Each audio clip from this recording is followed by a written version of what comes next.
I don't know if it's a reflection of how I'm subconsciously feeling on this cut or not, but it seems like opening with the mop bucket shot is an appropriate choice. And by that I mean we're feeling like bright and yellow, not ready to roll around on the sturdy ass floor. Because we are entering the 8th week of this cut, and with how much food I'm eating being down 34 pounds, I definitely say that like this is the strongest I've ever felt and the best I've ever done in this circumstance. And on that note, I think we're going to lead with some overhead press again.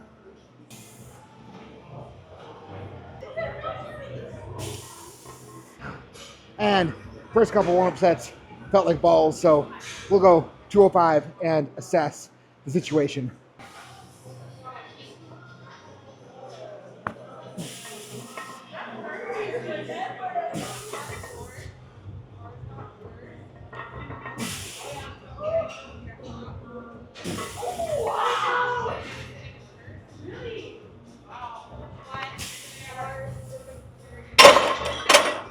Based on that, I think the situation feels at least pretty good. And I think a trap that too many lifters fall into is they will have their first couple warm-up sets feel like shit, freak out, stop trying, decide that they're going to suck for that day, instead of realizing that the whole point of warm-up sets is to let your body have a chance to acclimate and feel better. And if you just take little jumps with the intent of trying to figure shit out as you go, you can make it feel pretty decent most of the time. Anyways, we're going 235, which is going to be the most I've ever overhead pressed.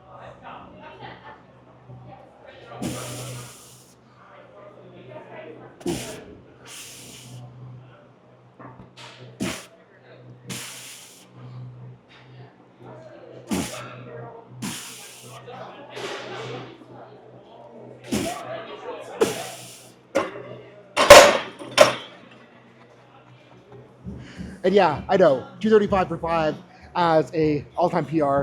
Not very good at all, but I also really haven't ever pushed overhead press. And something stupid that I've done before, at least something that I'm experimenting on because I think it's something stupid I've done before, is I've always thought that overhead press never really carried over to my bench press, because in the past I'd like run overhead press for like 5 weeks.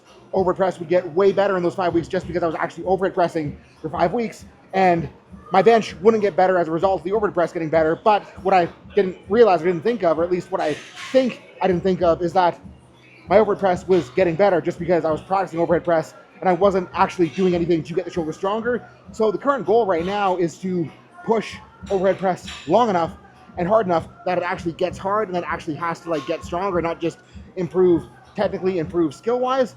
And I'm hoping that that will do something for my pressing strength and to solve these weak-ass shoulders that I've had for a long, long, long time. And with that, 185 down set reps.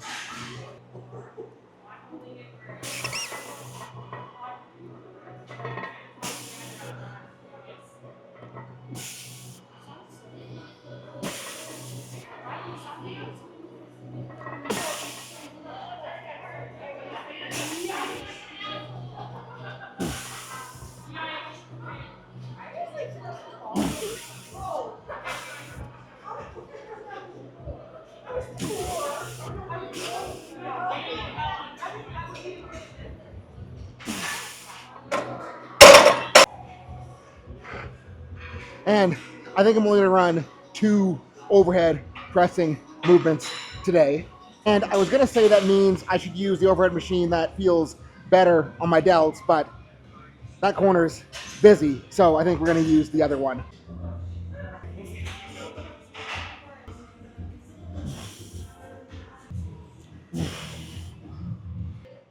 I think we're going to be strong enough for 4 today. Oh. Oh.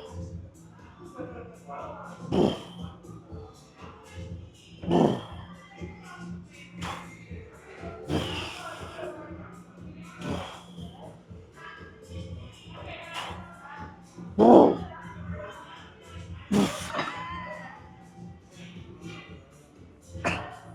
I mean, that's definitely getting stronger. Yeah, pressing strength. Looking up. Don't think. Actually, I'll do down set there. Yeah, I'll do down set.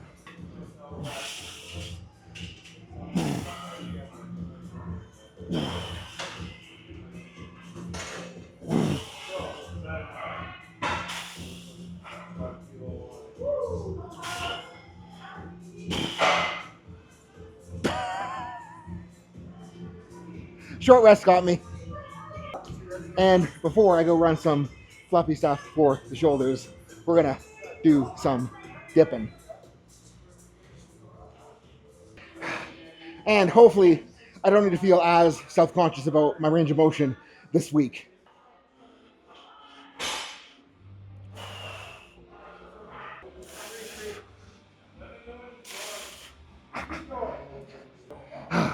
And that felt better. No idea if that looked better. I'll probably be disappointed again when I watch the tape back. And what's neat about this is it feels like my right shoulder is actually more restricted than the left, which is kind of how it should be. I mean, perfect world, it wouldn't feel restricted, but stoked that the left is coming around. And that is still so freaking hard in a part of the pack that I'm not used to it working hard on. And time for the old get jacked, pumpy pump, fluffy fluff kind of deal. And I mean, I know I'm saying pumpy pump, fluffy fluff, feel good, but that doesn't mean that I'm not trying hard on these. I'm just trying to make sure that I'm keeping a strict intent so I actually am contracting the muscle, because actually contracting the muscle is very important for developing that old mechanical tension.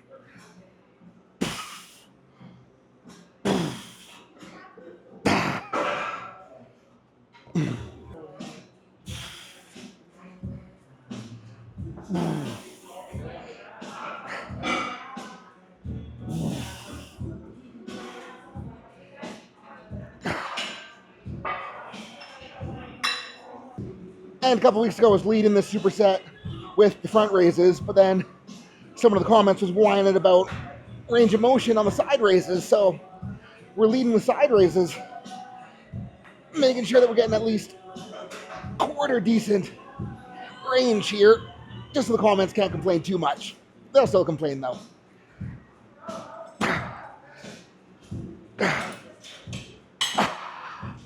Because like when you do a front raise into a side raise, your side delts are a little bit cooked from the front raises, and it's hard to do well on the side raises.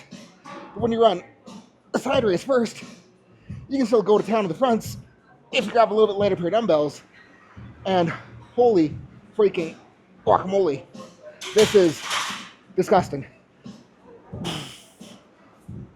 Running one more of those before arms, but I don't think I feel like filming it.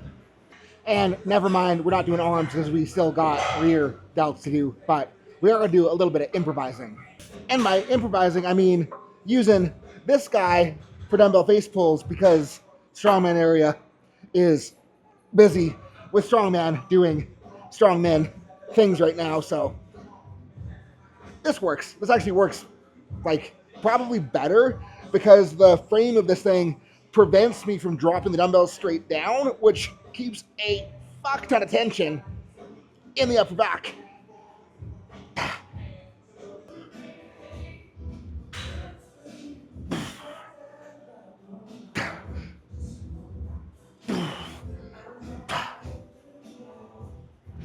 And there's some dude just texting on the machine rear delts. I'm going to try something that I saw Cole doing. How heavy do you go when you're doing delts on this? Like 20?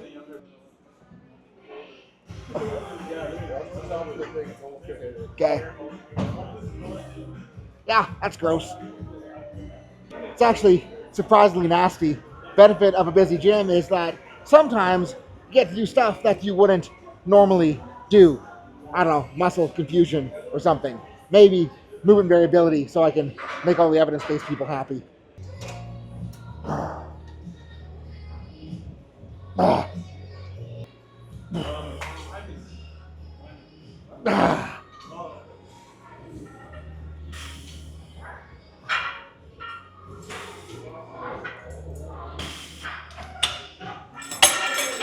It's almost too heavy for the right side, but I mean, it's a good thing that it's getting worked. And now, as promised, the most exciting part of the workout, arms. I still hate filming curls. This feels so lame, but we gotta do them. we got to get better at them.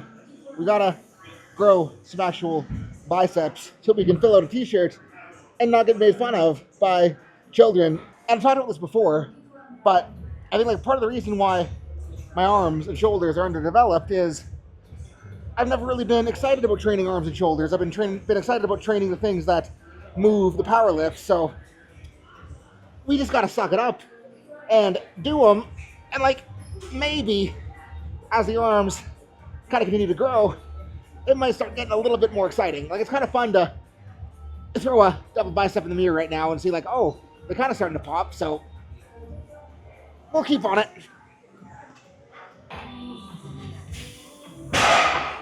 And running incline curls over here just because there's space over here to film. This angle and 35 feels very aggressive in the best way possible.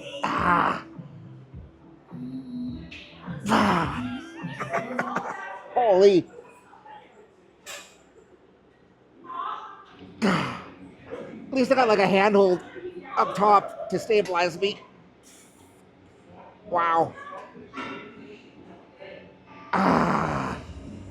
Man. Oh, man.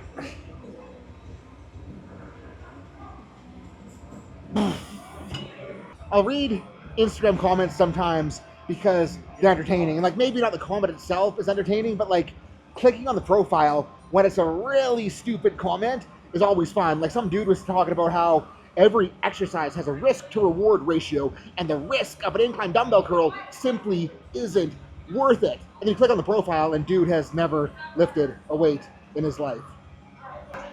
And gonna at least entertain myself here with some shitty, kind of swingy hammer curls. When I trained with Dan Bell, he swore that these built his bench, so I don't know. I'm gonna placebo myself into thinking they're gonna help me out. And did 3 sets there, but nobody wants to see a fat guy swing a dumbbell for 5 minutes, so I spared you guys from the visual. And I'm feeling pretty fresh, so I'm thinking gonna run some extra triceps today. And I forget what's actually heavy on this machine, so we're gonna find out.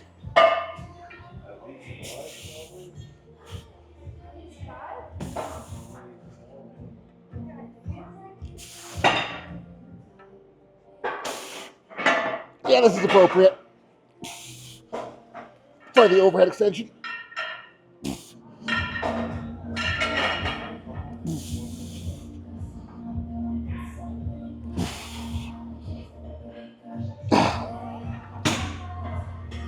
And the reason I'm running those today is I didn't talk about it like 3-4 weeks ago. First time I ran 135 with the French press, but that jacked up my right shoulder pretty good.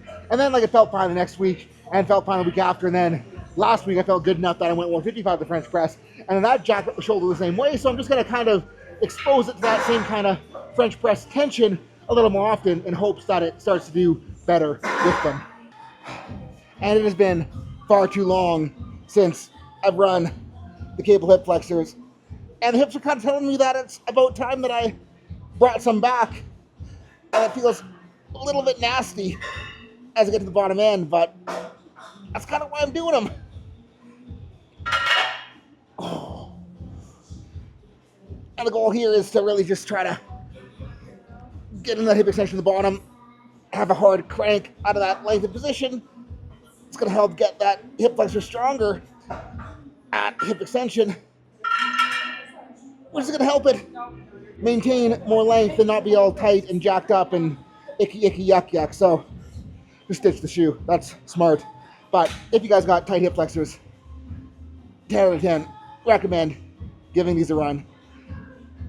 Oh.